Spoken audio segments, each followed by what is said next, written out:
Well, Politics Church, we have the legendary Comrade Senator Peter Bunting, opposition spokesperson on national security, joining us right now at the altar. Welcome, Comrade Bunting. It is an absolute pleasure and honor to have you on this platform. Thank you, Kamala. It's great to be here with you and your listeners, your audience. Thank you. Excellent. All right, Comrade Bunting. First things first. The Minister of National Security a few days ago wrote a letter to Comrade Leader Mark Golding chastising you for speaking out on behalf of Corporal Rowan James, former president of the Police Federation. I want us to discuss that issue now. First and foremost, just tell us what is happening with that situation. Well, as far as I understand, that issue of interdiction is tied up in a whole series of court actions that commenced after the interdiction. And, it seems just from an observer, to be quite protracted. It must be quite expensive. It's still unresolved. The effect of that it has sidelined the elected chairman of the Police Federation, Rowan James. But this is not about one individual's disciplinary issue. Mm-hmm. What was his offense? Why did the High Command go after him? He was stridently advocating compliance with a court order regarding overtime payments. The court had ordered that the High Command put a system in place to commence tracking and paying overtime to rank and file members by April 2023. April came, May came and went, June came and went. I think his statements were made in July, going from recollection now. Months after the court order date had and there was still no effective system to pay this overtime. So it's not like, he was asking for something unreasonable. He was asked the High Command to comply with an order of the court. Mm-hmm. So they, in a sense, were in contempt of court. And he was insisting as effectively the internal relations advocate for the rank and file members that the court ought to be upheld. So it's not, Dr. Chang is disingenuously trying to make it about a disciplinary issue of an individual. Mm-hmm. But it was really what, in effect, was an attempt at union busting, an attempt at devising the file and undermining the Federation's role as the advocate for police welfare. It, of course, also raises serious questions about the accountability of the High Command, who failed to give the court's directives promptly. And you can't have a system where there is accountability for the rank and file, but impunity for the High Command. That's fair or just.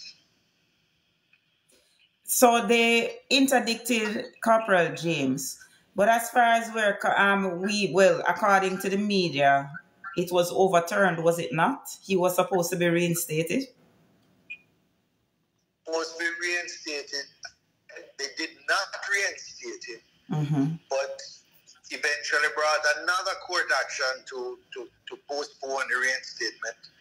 And after a while, if this case dragged out, he effectively was tied up in court and couldn't function. So the year that he was elected to serve having run out, there was a new, or the annual Federation conference where I spoke, where I've traditionally been invited to speak, and a new executive was about to be elected because the in a sense it was a temporary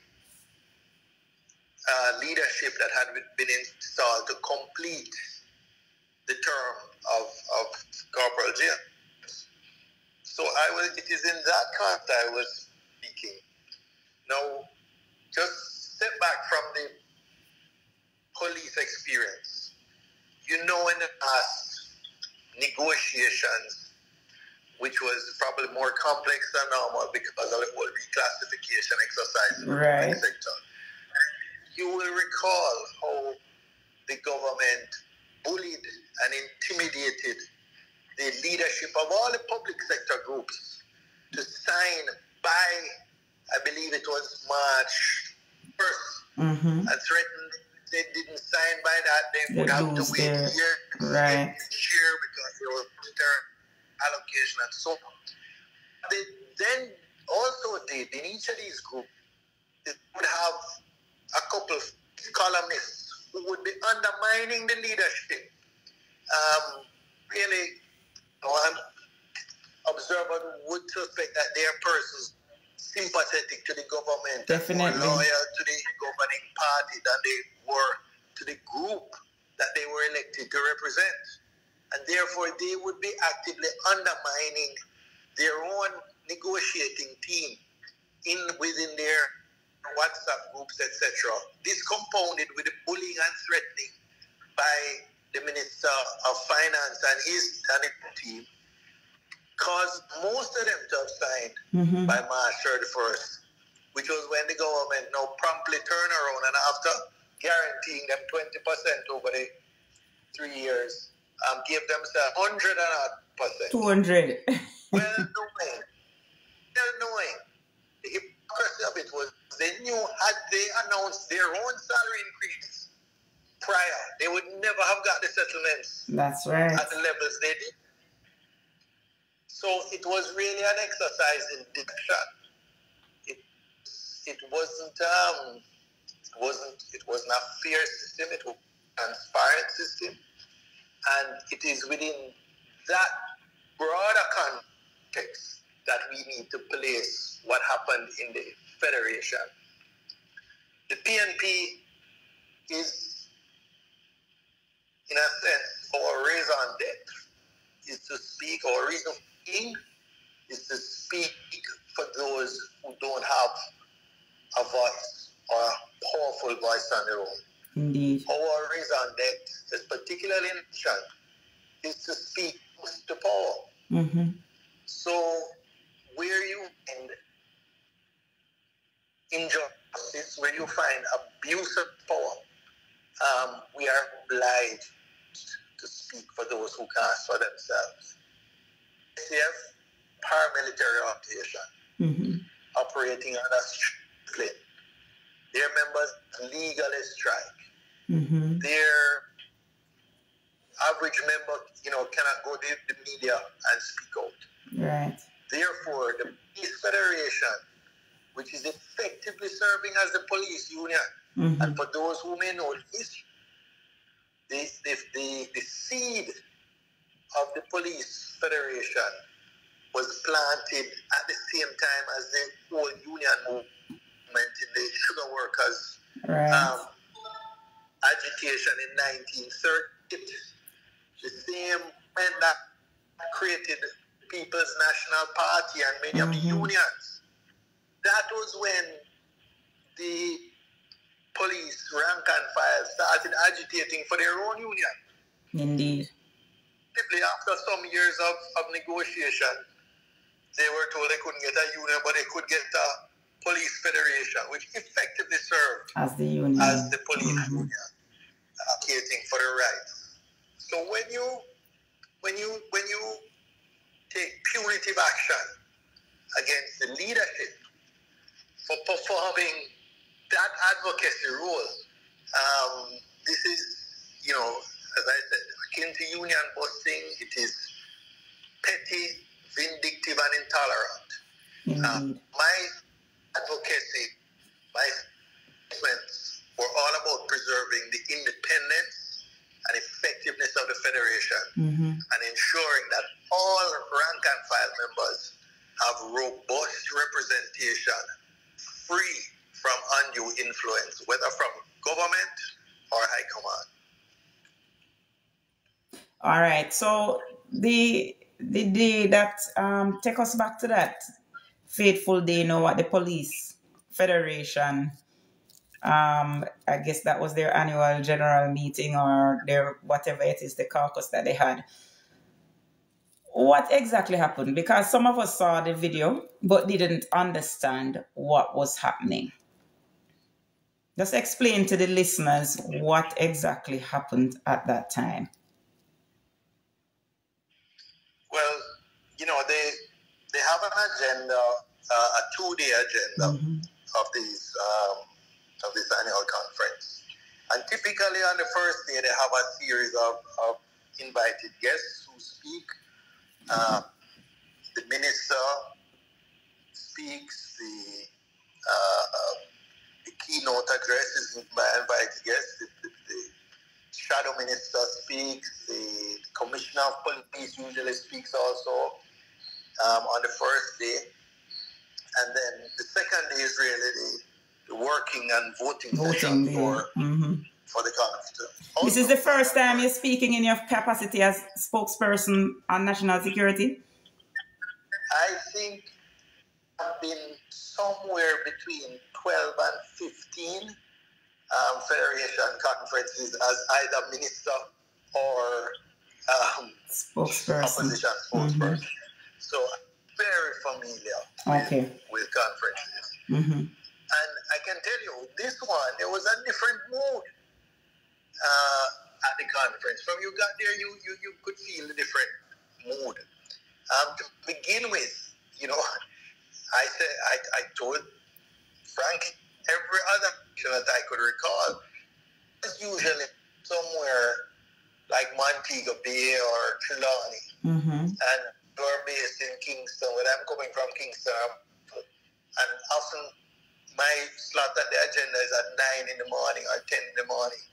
They usually offer you or share the live, comrades. Share the live. So that you can come down from the night before, which I enjoy doing because it gives me a chance to engage in an informal setting, many of the delegates, and to hear what their concerns are. I speak either as minister or as shadow minister. Speak to their listening. I can speak to the issues that are of concern and the issues that matter for them. This time a room wasn't allocated for me. So, but happily I was able to arrange my own room. Okay, so you paid to stay. I paid to another hotel, not the one where the conference was being kept.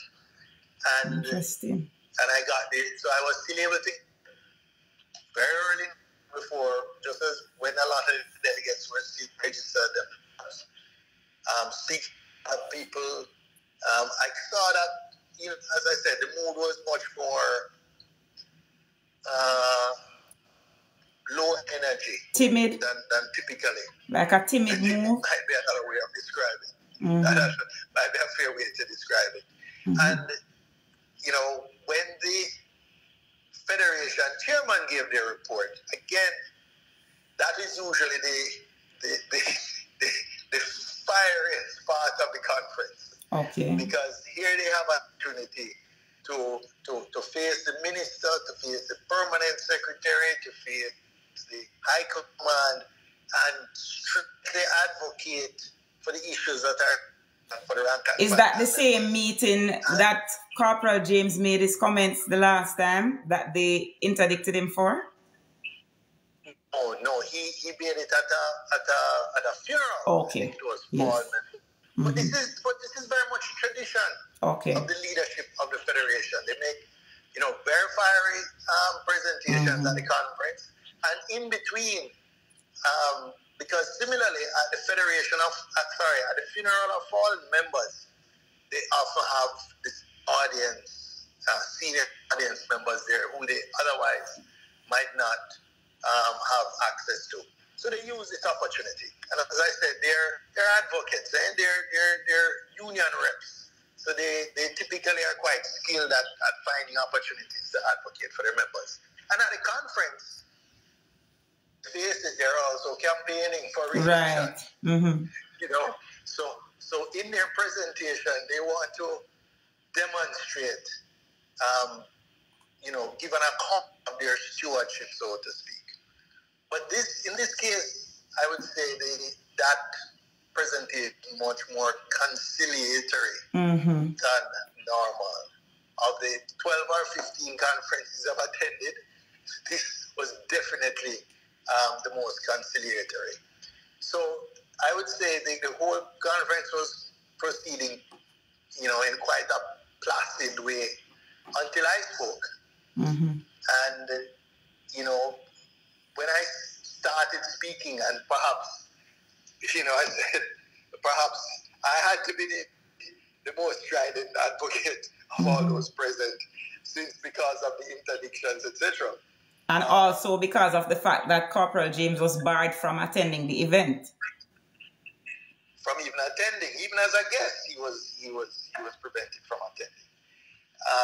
So, as I started to speak, it was clear that I was getting strong support from the audience of delegates. I mean, I was, definitely whatever I was saying was resonating with the audience. And the thing that triggered the interruption was when I said that, having outlined what happened to Corporal James, having spoken about the history of the Federation being effectively the police union, and in many cases, not only the advocate, but a pressure valve for release of the stress of the members of the body as a whole, because policing is one of the most stressful jobs worldwide. Yes. Particularly in Jamaica, with one of the highest violent crime rates. If not the highest. I said, if not the highest. I said, this conference is, in a sense, a watershed. You delegates will have to decide what type of leadership you want, what type of leadership the rank and file deserve. Do you want a timid, Corey-favoring leadership, or do you want independent, strident advocates for your welfare? But they say when you choose someone in a hog pen, the one that ball is symmetry. That is it. Well, at the same time, somebody jump up and the interruption. But is that person even a member of the hierarchy? Why did Stone lick him so hard? Well, that person was a guest like myself, because the Inspector Branch Board has their separate conference. So yeah, because they are officers. They're considered officers, right? Well, they're not gazetted officers. Okay. They're Jamaica, so they call them khaki clothes people, but they are not gazetted officers. That starts at the superintendent or the assistant superintendent level. So, but clearly, people trying to curry favor. So he was not. He was an invited guest just like you, and yet him interrupt the people that meeting.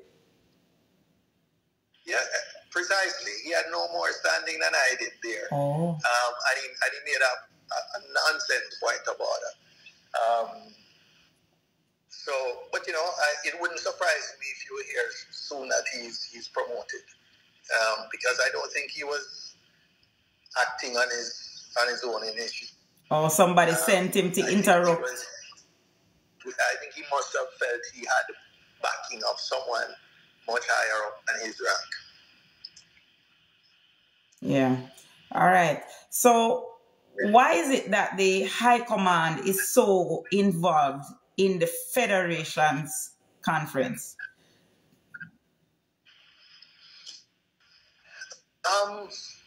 You know, again, because of the paramilitary structure, the JCF has always been a paramilitary organization, Right. not a military paramilitary. The former commissioner was an ex-military man. Well, I think if you even look at the change in uniform, etc., during his time, you will see, you know, and the use of states of emergency as a routine use of policing. There was a gradual militarization of the BSF. In the military, you know, it's a different organization. So are not than others, you know, and it's a brigade. It's not for reason why. It's just you to do or die. Right. And so it has a very rigid rank structure, and the individual soldier gets his answer through that structure.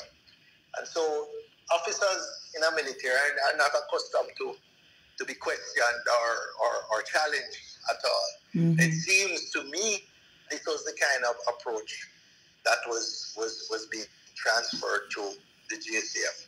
But in fairness, no one who, you know, who is a CEO of any organization is going to be comfortable when they're being challenged by the union rep or the employee delegates, etc., and called out. You know, no one is going to be comfortable with that. But part of leadership is being able to accept justified criticism. And if you honor the bigger picture, you know over time that if you are removing the one pressure valve, the most important advocate for your employees, but the rank and file members in the case of the JCF, then it is going to a toxic culture over time. Not the type of culture that would be the most motivating, be the most rewarding for persons to work in. Definitely. So you as a CEO, and I have been, you know, a CEO in many different types of organizations. Yeah. In the private sector, in the public sector, I've chaired the National Water Company time when it had thousands of employees. So I have significant experience. I've chaired companies in other countries in the Caribbean. I've dealt with unionized companies that run non-unionized companies. And I understand that sometimes you have to maybe take a little temperament, take a little criticism, swallow your own pride and your own ego in the long-term interest of the organization. And that, I think, is what could easily have been done without precipitating this, you know, this whole controversy. And that is what has pitted the High Command against the rank and file. Not anything that I said at the Federation conference. Okay. So, you know, I'm glad you brought up the fact that the police has been militarized by the former commissioner. Now that there has been a change in the commissioner, have you seen any difference in his approach to policing? Well, the first thing is that I haven't seen any recommendations for the use of states of emergency. Okay. And I don't get the impression that is his inclination. Interestingly, this year where no state of emergency has been called has been the lowest for murders since they came to office 8 years ago. Yeah, and they're using a lot of your recommendations as well, I noticed. For the first time, for years I've been making the point, for example, that bring up the no police officers to the establishment level. It was a couple thousand below. That would have a much bigger impact than the state of emergency. And in fact, the state of emergency caused a misallocation of resources. Yeah. Misallocation of resources to the military, who cannot replace the police.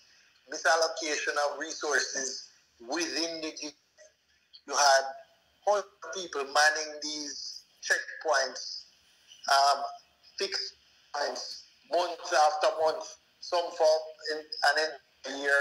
I don't know, you'd have had to be, crazy to be a man and caught in one of those checkpoints when you know it's there. Yeah. Day after day, week after week, month after month at the particular location at the entrance St. James. All that was just performance. It was PR.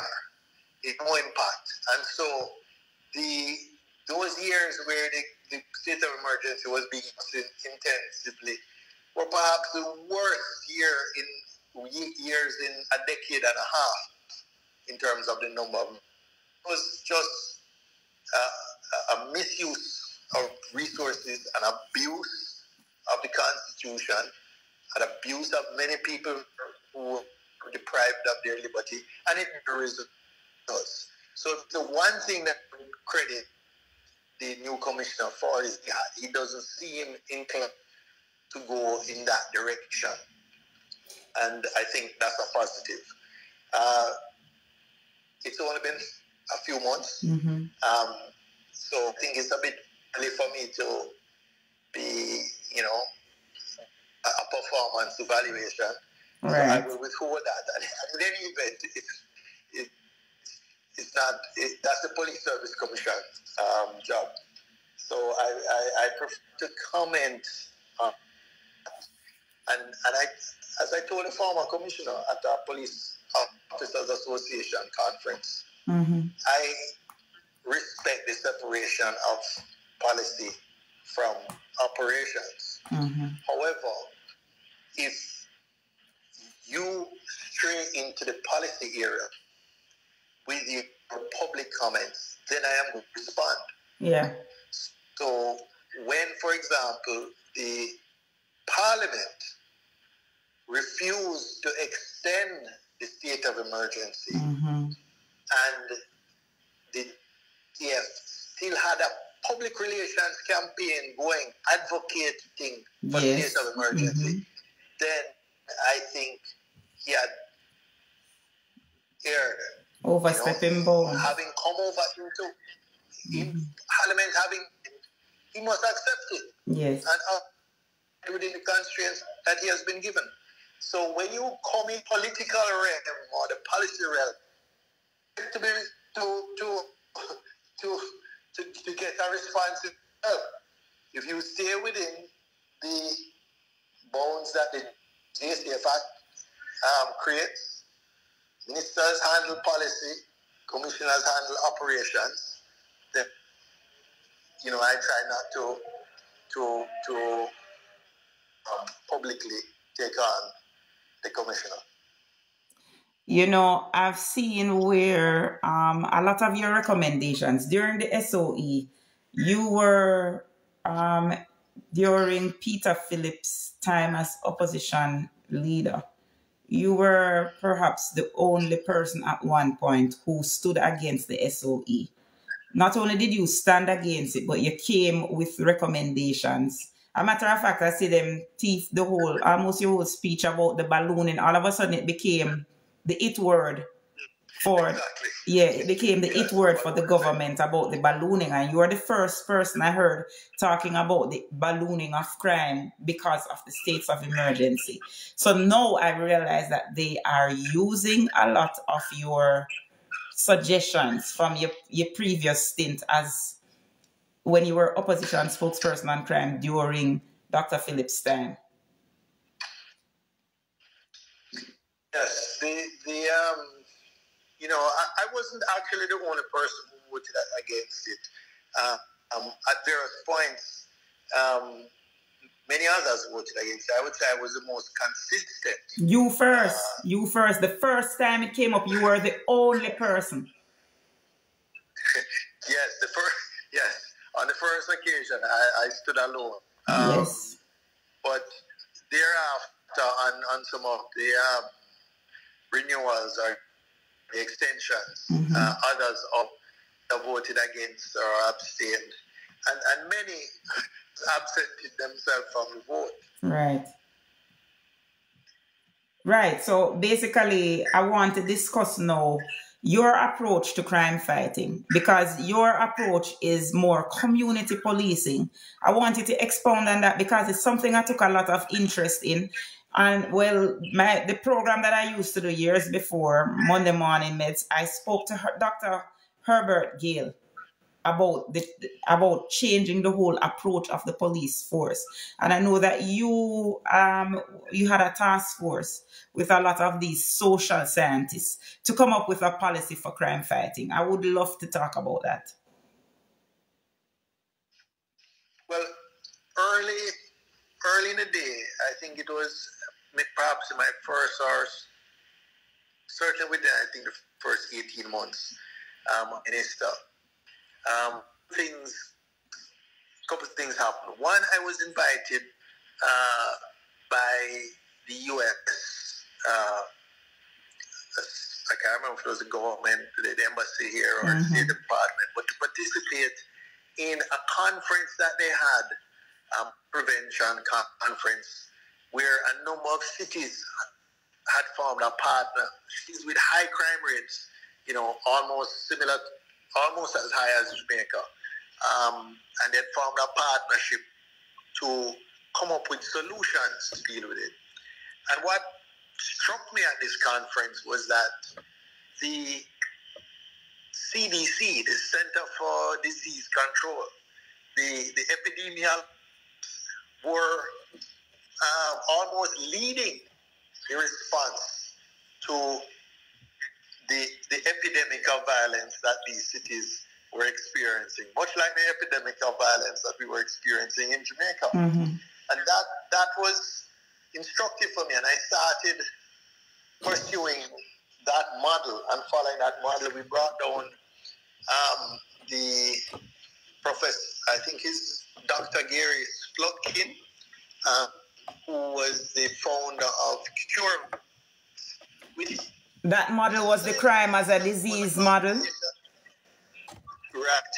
And he spoke at the launch of the Unite for Change initiative, and amongst others, we asked them to train the Peace Management Initiative, you know, to train a number of violence interrupters, not just in Kingston and St. Andrew, but also in St. Catherine and in St. James, and started to roll out that model where we recognized that violent crime, in a sense, was an outcome. This didn't stand alone. And if you use that disease model, yes, while you had to isolate those persons who were already infected, because just like in a contagious disease, the greatest predictor of a case of violence or a case of murder would be a previous case of violence or a previous case of murder. And so when you had an outbreak, you know, you had to contain it. That's when you need the police and the military to blanket the area and put it under curfew and so on. But as a short-term containment, you have to go back to the source of the infection. So let's say the source of the infection, following the disease model, if the source of the infection is a virus that's transmitted by mosquitoes, then we need to find the mosquito breeding sites and eradicate them, right?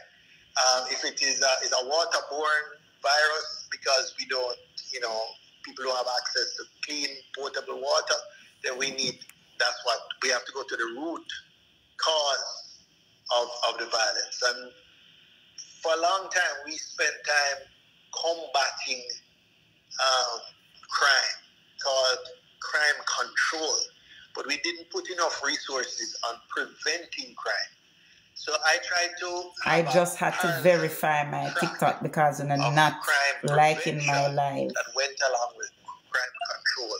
And it was in that crime prevention where we combined not just the community policing, but partnering with civil society, partnering with the church, partnering with the Ministry of Education, partnering with local government, trying to see how we could, along with Ronnie Tweets, for example, we introduced then what was a pilot then, school-wide positive behavioral intervention support system at grade 7, where we started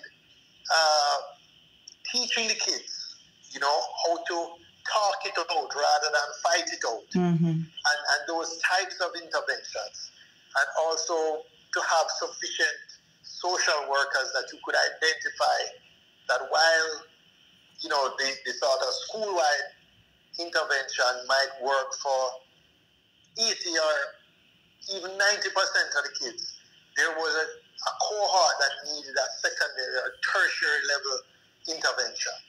And we had all that designed. And, when we handed over, when we lost the election and I had a meeting to hand over to the GMP's minister, the one thing I asked him to do, I said, boy, we've started a process. It's going to take years to really give a return. But, if we focus not on the next election, but on the next generation, right, then this will pay great dividends. And boy, it's like, because I said it, the first thing they did was kill him. Right. Which was really, really unfortunate to my mind, because I think after 9 years and thousands of unnecessary deaths, they're coming around to that position, but almost reluctantly. But because the private sector now is pushing Project STAR, which is essentially a private sector version of Unite for Change, right, and what we were doing through the CSJP and so on. Because they saw that these, states of emergency not only don't work, but are proving to be unconstitutional each time they're challenged in court. I think they've had to, by default, fall back on the strategies that I've been preaching and recommending all along. It's not for one, because I've always participated in the CMOC, the Crime Management Oversight Committee. The government eventually stopped participating there. Right. But it's not for want of sharing ideas and sharing the best practice that I had picked up over time. But that is not the only idea or the only project that they have literally demolished for you, because you also had the Stay Alert app. Stay Alert app, which was using the technology, which was especially useful in a country like Jamaica. So the Stay Alert app had a number of features. But one of the most interesting features was the panic button. And essentially, if you can afford it and you have one of the guard companies, you can pay them for a response, monitoring and response service at your home. Right. And you press a panic button, and hopefully within a few minutes you'll see a response team from that guard company, security guard company, come to your gate to check out what's happening. The Stay Alert app was giving that same facility to the average Jamaican who couldn't afford it. And what it was doing, it was using the technology of GPS, which every smartphone has. Because when you live in an informal community, or even a rural community, if you lived in Banana Ground, for example, right, in Manchester, you don't have many homes that have street numbers or street names. right. But with the Stay Alert app, when you press the panic button. It also sent your GPS coordinates to the police control center. So the response team could find you using Google Maps or some equivalent GPS mapping system. And the phone would keep pinging. So even if you were running away from somebody, trying to get away from them, it would keep sending back your current location. So it really, in a sense, was almost ahead of its time. Because this was offered more than 10 years ago. I don't think that was maintained.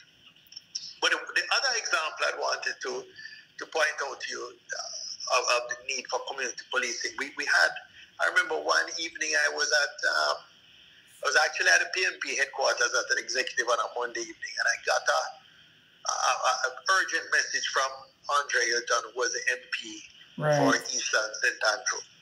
And he said, boy, there was a whole heap of unrest up in Augustown because the police or the military had beaten up a shopkeeper because he had closed the shop by 6 o'clock, which was the curfew time of closure. That was the report that he gave me. And I excuse myself, I went straight up to Augustown. There was a big demonstration in front of the police station. People were saying I'm going to burn it down, and I pleaded with the residents to remain calm and that I would come and meet with them at the school the following evening, which I did. And I brought the commissioner with me and the MP and so on. And I really listened. It was a good big turnout, hundreds of people. And they said how the community had been under curfew continuously for like an entire year. But it wasn't enforced consistently. So on paper it was under curfew. But in reality, after the first few weeks, people who come in late, they needed to stop at the shop to get food, etc., etc. And it was sort of enforced just sporadic. And it became quite arbitrary and capricious when it was actually enforced. And it's when they said that this person who was a shopkeeper and an elder in the community, no bad man, no bad boy or misbehaving person, was roughed up by the security forces because he didn't observe it when, for the previous 3 weeks he had been open and nobody had said anything. That, I said, no, something has to change. And when I tracked it, the minister was signing, not just me, but my predecessor was signing thousands of curfew orders every year. And I decided, no, I'm going to discontinue that. And we dropped from something like 7,000 curfew orders for the previous year to something like 30 or 40 for that following year. And so it was virtually eliminated. And that was the year actually that has been the lowest year for murders in decades in Jamaica. Like 1004 or something like that? Right, 1005. And what it convinced me that the path we were following was correct because it didn't use all these repressive measures. It didn't alienate the police from the youth in communities. We combine that with things like decriminalizing personal use, ganja. Again, that had been a source of friction between communities who, truthfully, they didn't see a youth smoking a split much different from somebody drinking a white rum. And therefore, for the police to come along, trundle them into the back of a vehicle for processing, and then they would get a criminal record. Then basically they were marginalized in terms of economic opportunities. They couldn't go on farm work, they couldn't get certain jobs in the private sector, couldn't get a visa and so on. That it just didn't make sense. These were not violent criminals. So when we cut that out, we reduced by somewhere between 12 and 14,000 charges a year. Unclogged I remember during that time too, somebody's reminding me that there were 0 murders in Augustown that year. For an entire year. Yeah. We went a whole year when we changed the approach. It worked. It worked. We went an entire year without a murder in Augustown. And a lot of work was also done by the MP. I want to give him credit for that. Yes, I don't want to say it was just the ministry or it was a really a partnership with all the citizens and the churches and social workers and violence prevention alliance people and so on. But it worked. And I think had we stayed the course, today we would be well below 1,000 murders per year. We would probably be more in the region of 500 or lower per year. You were on a trajectory. We were on a trajectory. And what you see happening now in the high schools or in the schools is very frightening. It is. Because that's what we're seeing are the seeds sprouting, but they're not yet mature. And the research that we accessed during that time suggested that 86%, forget the exact figure, of gang members had dropped out of school by grade 9. And it was one of the things that I shared with Minister Ranitwaite at the time. And he started giving policy directives to principals and boards. Look, you can't just get rid of your problem by expelling students and putting them on the streets in communities. And then later on, they become the problem of the police and the Department of Correctional Services.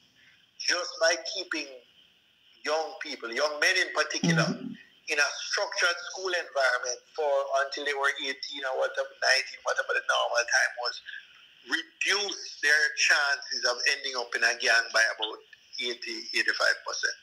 85%. All right. I'm glad you brought up the issue with the students, especially now, because we're seeing where this government is advocating for harsher penalties for children who face criminal charges. I think it's quite ridiculous. Can you tell me your views on what is happening now? The utterances of the Minister of Justice, for instance, as well as the JLP, what's his name? JLP chairman, Robert Montague, in terms of these harsh penalties where children are facing like prolonged jail time if these people have their way. It is gallery play, and it is reminding me of, it's harking back to the times where we brutalized people who were convicted of some criminal offense. One of the things that I really believe is essential is for our policy to be data-driven. It's been studied all over the world that it is not harsher penalties given to younger and younger children that is going to reduce the level of crime. The much more important thing is to reduce the likelihood of being caught and convicted for crime. So when you already have, let's say, a mandatory minimum of 15 years, and you make a big song and dance of moving that mandatory minimum to 20 years, that is just performative. That is empty public relations. It makes absolutely no difference to the level of crime. It is not going to be a deterrent to somebody who understands that the chance of them being convicted of the next murder or shooting is 5%, for example. Right. That is not going to be. If if there's a 19 out of 20 chance for them to not be caught and convicted, then you raising it to 100 years is really not going to make a difference. So we really need policy to be research-based, to be data-driven. And that's why, for example, when we introduced or when we supported the PMI and helped train them and raise their level of technical competence in the violence interruption program, this was something that had been studied and validated in Boston, I believe it was, where Pure Violence did their pilot work. So you weren't guessing. A lot of some of the interventions that are pursued are just, people going by the seat of the pants and saying, this must be a good thing. And it might be a good thing on the margin, but when you have limited resources, you need to spend them where you're going to get the highest return. Yeah, I know that you mentioned a while ago, Lord, I lose my train of thought. There's something that you spoke to a while ago that I wanted to bring up. Because I remember that Andrew Holt, yes, the violence interrupters. The other day, I think it was you who suggested that we bring back the violence interrupters program, or probably I know Horace Levy also said something about it. We heard the Prime Minister himself saying that many of the violence interrupters were criminals looking for a way to whitewash themselves. You remember that comment? Yes, and that's absolute rubbish. Right. The violence interrupters were selected from people who lived in the communities, people who were respected, not people who were perpetrators of violence, not people who were dons, but people who had the ability to engage the young people in particular who were the primary both victims and perpetrators of violence, and cut the cycle of reprisal and counter-reprisal through reasoning it out with them. So they were basically upstanding citizens in the community. They were either upstanding citizens or they may be persons who had flirted on the margins of gang activity at some point in their lives, but had pulled back from it. So they knew they could engage and say, look, I'm not I'm not naive to the pressures you guys face. I was almost drawn into it myself. Okay. I had a brother, a friend, an uncle, a father who might have died from this. So this is not a divorced reality for me. But these were not persons who were wanted persons. These were not persons who were engaged or had any criminal record or anything like that. But certainly people who could understand the community dynamic, understand where the threats for reprisal and counter-reprisal, and who were trained how to intervene to prevent it. It's very interesting because, boy, I see now where, as you say, the Spark program, they are trying to, what name? Operation Star? Star. But it doesn't seem to be taking any root. It doesn't seem to be going anywhere. What's your feedback?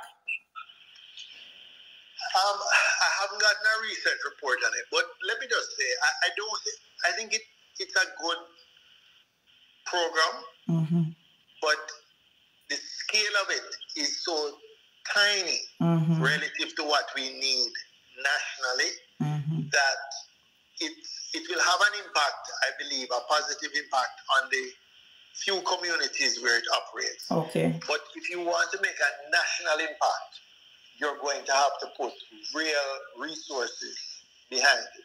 Just to give you an example, in 10 or 12 years ago, the CSJP, which was just one source of that sort of social intervention support, we were the CSJP3 had things like employment training and skills training and so forth. It had social workers, case workers who would intervene and, take teenagers who were,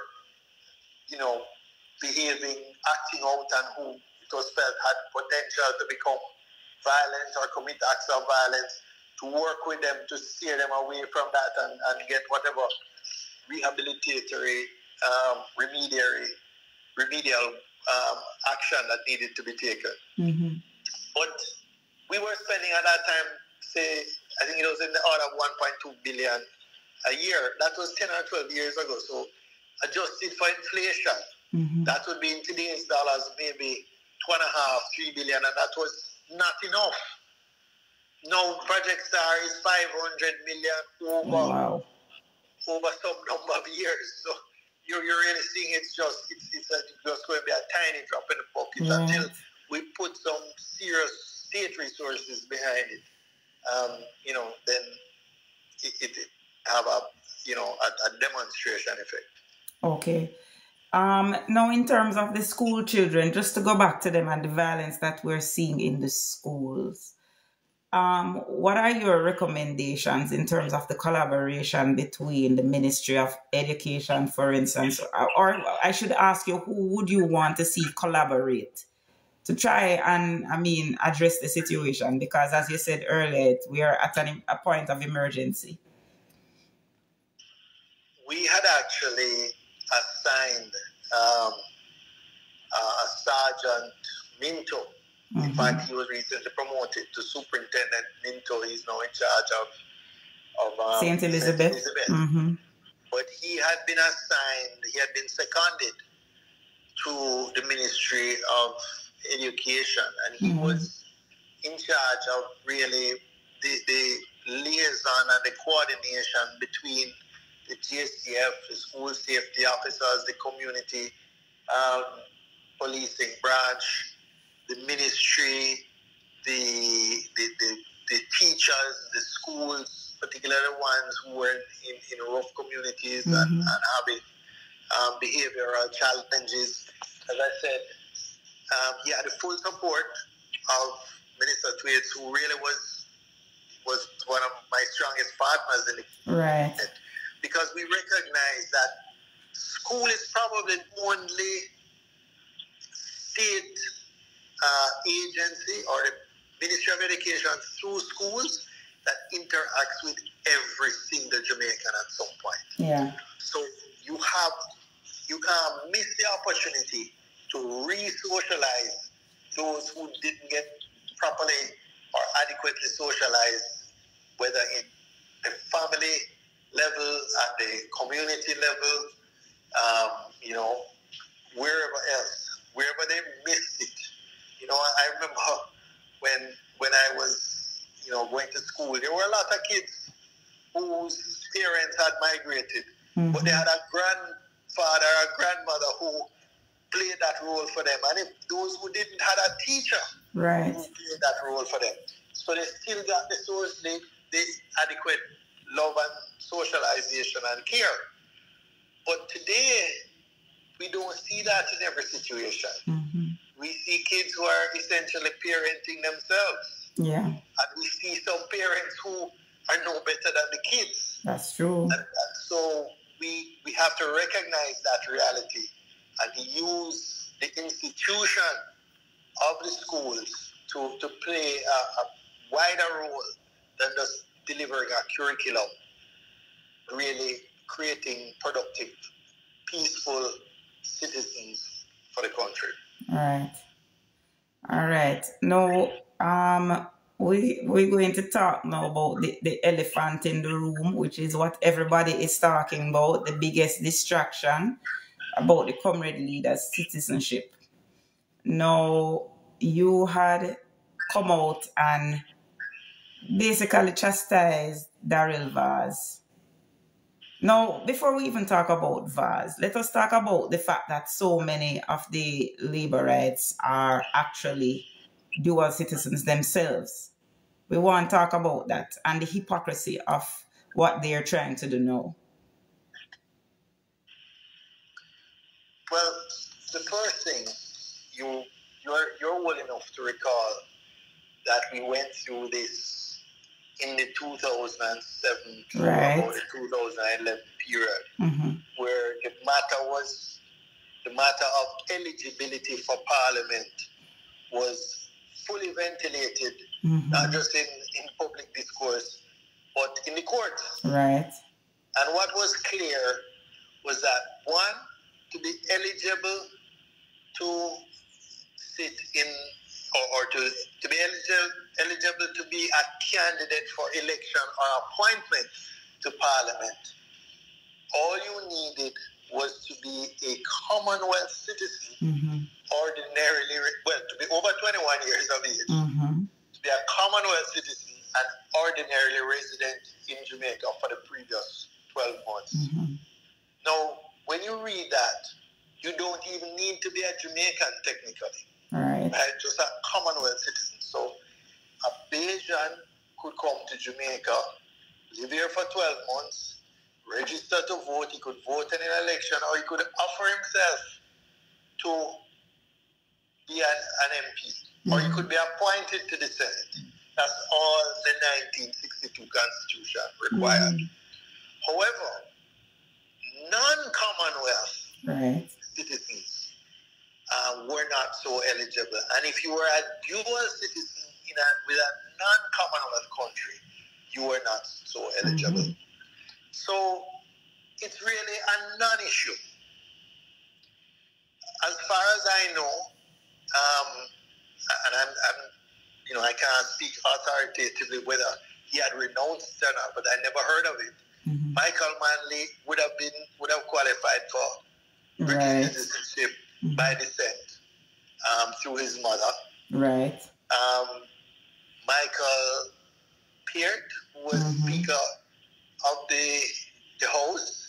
He was born in the UK and had British dual citizenship. There was no issue made of it. Samuda has been in the Senate for many years. Matthew Samuda, no issue made of it.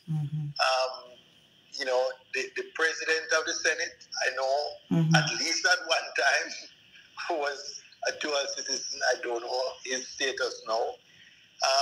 But many people, and there have been people on our side as well who have been, married to a foreign person and would have got a citizenship through marriage, and so on. It has never been an issue as long as it was the Commonwealth country.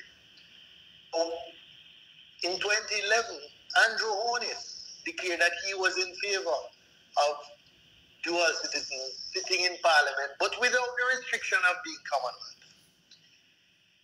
Fast forward to the CRC's report. The Constitutional Reform Committee, they recommended that dual citizens, without restriction, be allowed to sit in Parliament. In fact, the president, who would be the head of state, the most senior, their recommendation didn't even require him to be a Jamaican by birth. He could be a Jamaican by descent. Right? So this about face that they've now taken to just suddenly say, well, it's fine for everybody else, but not for the person who is about to take away my job. It's self-serving. It's self-serving hypocrisy as far as I'm concerned. And, I am quite happy if we want to have as part of the whole discussion and debate on dual citizenship, or rather constitutional reform, to say, do we want to identify certain offices that we don't want dual citizens, just Jamaicans solely, to occupy? We can have that discussion, and I think there can be legitimate arguments made, but it certainly wouldn't only be one office. It couldn't only be Prime Minister. Definitely not. It should apply to everyone in the cabinet, because the Prime Minister Can be anybody from the from Parliament. Mm-hmm. But not only that, but the ultimate decision-making body is the cabinet in the executive, not the prime minister as an individual. It's the cabinet acting collectively, right? So, to my mind, nobody who is Minister of National Security should then be, if we're saying we want no divided loyalty, then nobody in cabinet, certainly nobody who is Minister of National Security, nobody who is Minister of Foreign Affairs. Should we have our Chief of Defense Staff have divided loyalty? No. Exactly. The Commissioner of Police? No.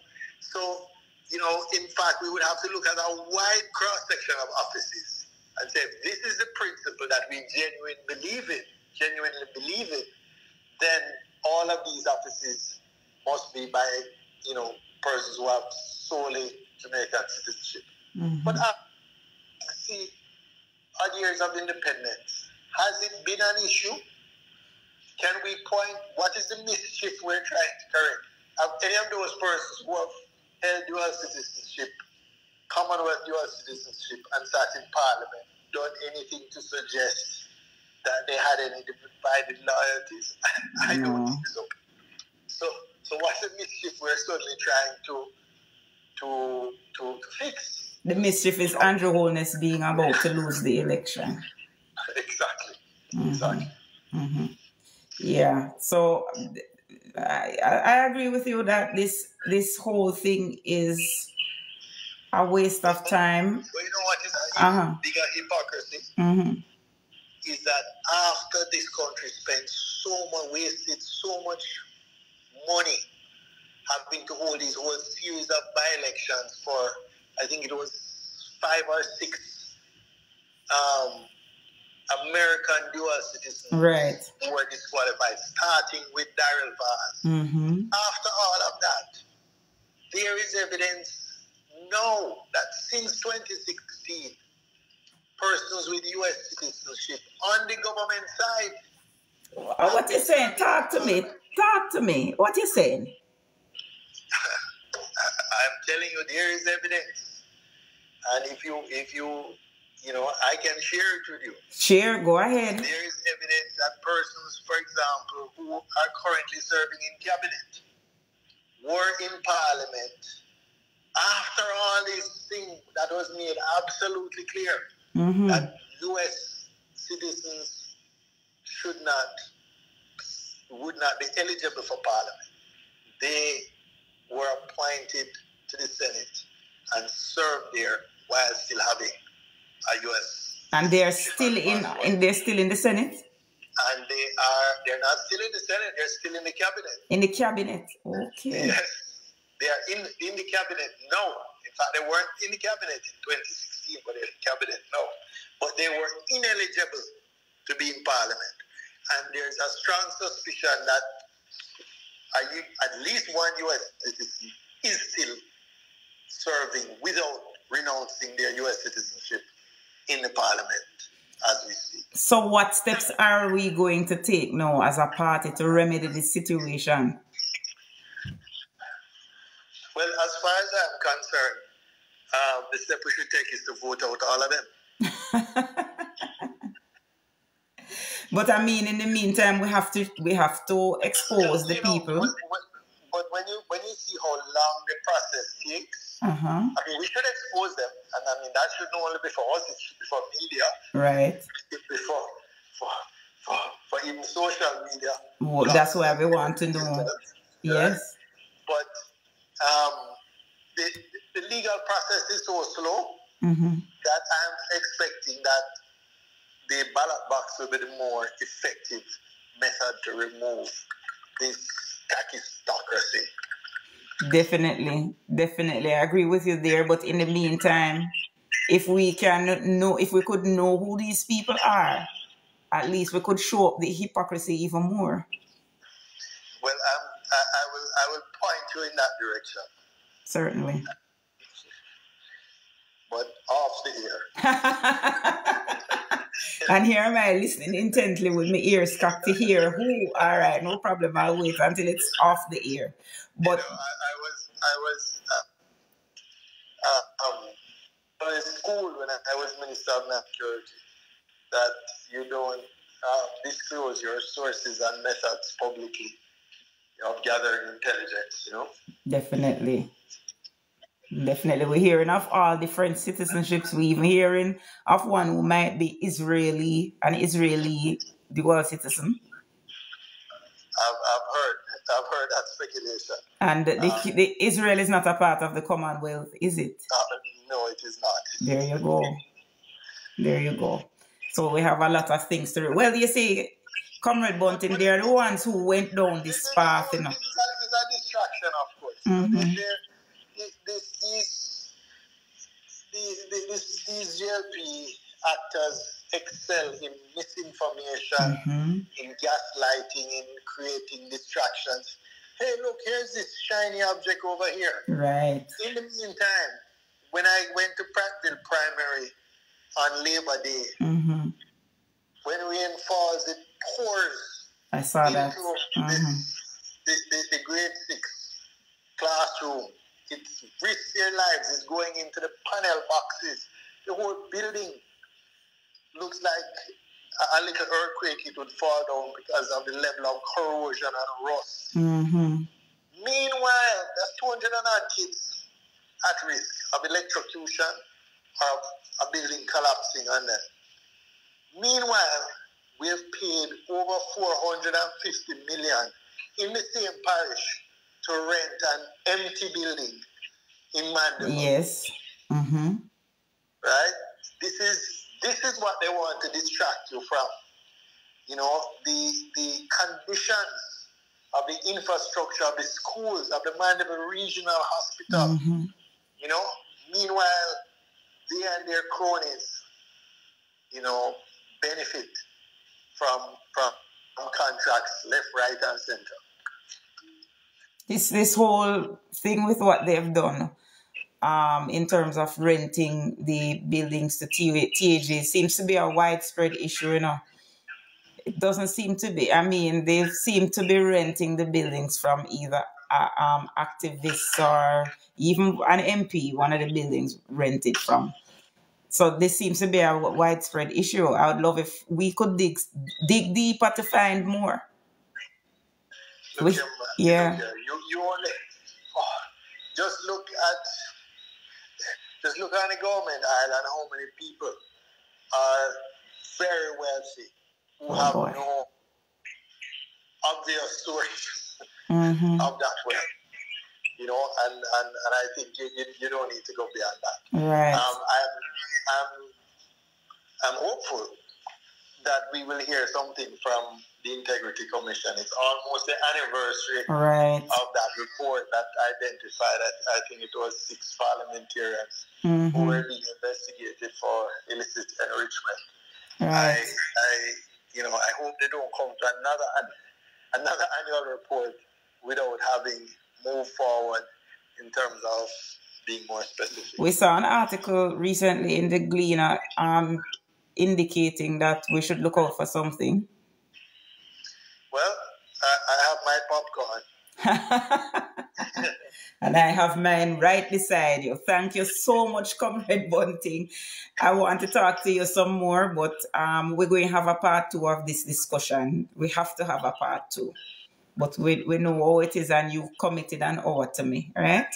We're gone over. So I want to thank you very much for joining us on Politics Church Nightly. There has to be a part 2, and we look forward to it.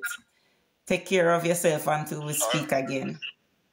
Thank you. All right. Thank you. And have a good night, and a good night to your audience. All right, Comrade Bunting. Take care. Mm-hmm. Bye-bye. All right. Yeah. So Comrade Bunting committed an hour to me. I know that we have to take him out of him schedule. So we're gone over the hour. So next time.